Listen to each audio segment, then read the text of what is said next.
আসসালামু আলাইকুম। আজকের ভিডিওতে দেখাবো একটা পুকুরে মাটি খননের হিসাব কিভাবে করবেন। ধরা যাক আপনার 100 ফিট বা 80 ফিটের একটা জমি আছে। এখন এখানে আপনি পুকুর কাটবেন এবং সেই পুকুরের যে মাটি হবে সেটা আপনি বিক্রি করে দিবেন। যার কারণে পুকুর কাটার আগেই কিন্তু আপনার এই মাটির হিসাবটা করতে হবে যে কত ফিট মাটি হবে। তাই আজকের এই ভিডিওতে আপনি সেটা জানতে পারবেন এবং সাথে জানতে পারবেন আপনি কিভাবে এই পুকুরটি কাটবেন। কারণ এই 100 ফিট বা 80 ফিট জায়গায় কিন্তু আপনি খারাপভাবে পুকুর কাটতে পারবেন না, কারণ আশেপাশে অন্যের জমি আছে, সেটা ভেঙে যাবে। যার কারণে প্রথমে আপনার পার বাঁধতে হবে চারপাশে এবং সরকারি নিয়ম অনুযায়ী কমপক্ষে 10 ফিটের পার হতে হবে।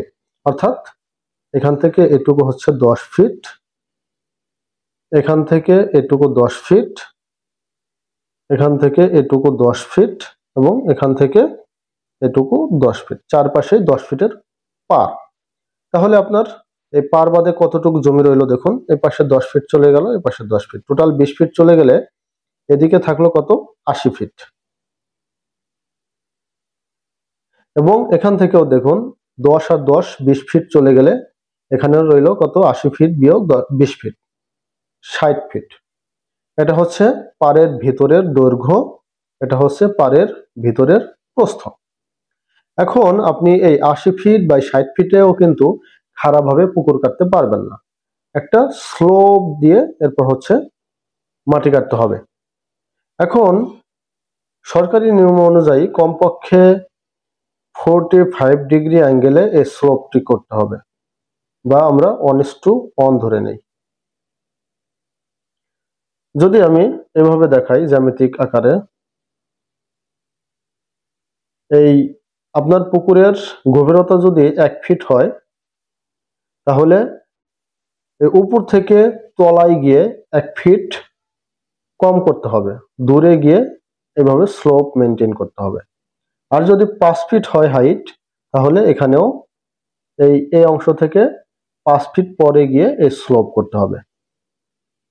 এখন ধরা যাক আপনার এই পুকুরে 5 ফিট গভীর করবেন, তাহলে এই স্লোপ কত হবে, এখান থেকে এটু 5 ফিট, এটাও 5 ফিট, এটাও 5 ফিট এবং এটাও 5 ফিট। অর্থাৎ এই উপর থেকে তলায় 5 ফিট স্লোপে গিয়ে এটা হবে। এখন দেখুন, এটা হচ্ছে পাড়ের ভিতরের অর্থাৎ পুকুরের টপের প্রস্থ 60 ফিট। এখন এখান থেকে এই পর্যন্ত এদিকে 5 ফিট এবং এদিকে 5 ফিট, এই 10 ফিট স্লোপে চলে গেল, তাহলে নিচে এসে কত হবে, প্রস্থটা 50 ফিট। এখন এই 80 ফিট হচ্ছে পুকুরের উপরের দৈর্ঘ্য, এই যে এই পর্যন্ত, তলায় গিয়ে এখানে 5 ফিট কমে গেছে, এখানেও 5 ফিট কমে গেছে, টোটাল 10 ফিট কমলে তলার দৈর্ঘ্য হবে কত, 70 ফিট। এখন এই পুকুরের উপরের দৈর্ঘ্যকে আমরা এল ধরি এবং উপরের প্রস্থকে আমরা বি ধরি, এবং পুকুরের তলার দৈর্ঘ্যকে আমরা L1 ধরি এবং নিচের প্রস্থকে আমরা B1 ধরব। এল বি, L1 B1 হইল। এখন প্রথমে আমাদের ক্ষেত্রফল নির্ণয় করতে হবে, এই পুকুরের উপরের ক্ষেত্রফল এবং নিচের ক্ষেত্রফল। এখন প্রথমে কি করব, পুকুরের টপের ক্ষেত্রফল A1 ধরে নিলাম। A1 সমান আমরা জানি ক্ষেত্রফল দৈর্ঘ্য গুণ প্রস্থ। উপরের দৈর্ঘ্য কত আছে, 80 ফিট, প্রস্থ আছে 60 ফিট।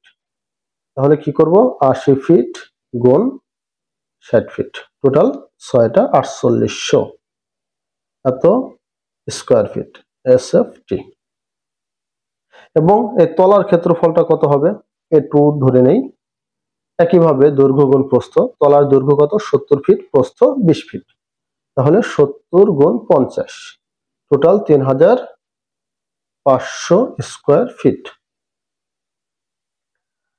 এবং আমাদের আরেকটা AM নির্ণয় করতে হবে, এএম নির্ণয়ের একটি সূত্র আছে, সেটা হচ্ছে পুকুরের উপরের দৈর্ঘ্য প্লাস প্রস্থ ভাগ 2, অর্থাৎ উপরের দৈর্ঘ্য কত আছে 80 ফিট এবং উপরের প্রস্থ আছে 60 ফিট ভাগ 2 ইন্টু পুকুরের তলার দৈর্ঘ্য প্লাস প্রস্থ ভাগ 2। এখানে কত দৈর্ঘ্য 70 ফিট প্লাস প্রস্থ 50 ফিট ভাগ 2। এটাকে ক্যালকুলেশন করলে এখান থেকে আমরা পাবো 70 ফিট ইন্টু এখান থেকে পাবো হচ্ছে 60 ফিট। এটাকে ক্যালকুলেশন করলে আমরা পাবো 4200 স্কোয়ার ফিট হইল।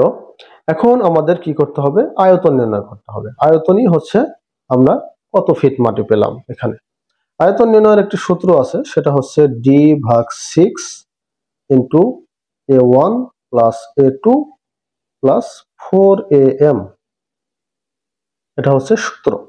এখন ডি গভীরতা কত ফিট আমরা করেছি 5 ফিট, তাহলে 5 দিয়ে দিলাম ভাগ 6। A1 কত 4800 প্লাস A2 কত 3500 এবং 4 ইন্টু AM কত 4200। যদি এটুকু ক্যালকুলেশন করি তাহলে পাবো 25100 এবং এটাকে ক্যালকুলেশন করলে আমরা পাবো 24917 CFT। অর্থাৎ এই পুকুরে আপনি এইভাবে মাটি কাটলে 24917 ফিট মাটি পাবেন। এই একইভাবে আপনারা যে কোনো পুকুরের কাটার আগে আপনারা সেটার কত ফিট মাটি হবে সেটা নির্ণয় করতে পারবেন। আশা করি ভিডিওটি ভালো লেগেছে। ভালো লাগলে অবশ্যই লাইক, কমেন্ট, শেয়ার করবেন। পরবর্তী ভিডিও সবার আগে পেতে চ্যানেলটা অবশ্যই সাবস্ক্রাইব করবেন। ভালো থাকবেন, সুস্থ থাকবেন। আসসালামু আলাইকুম।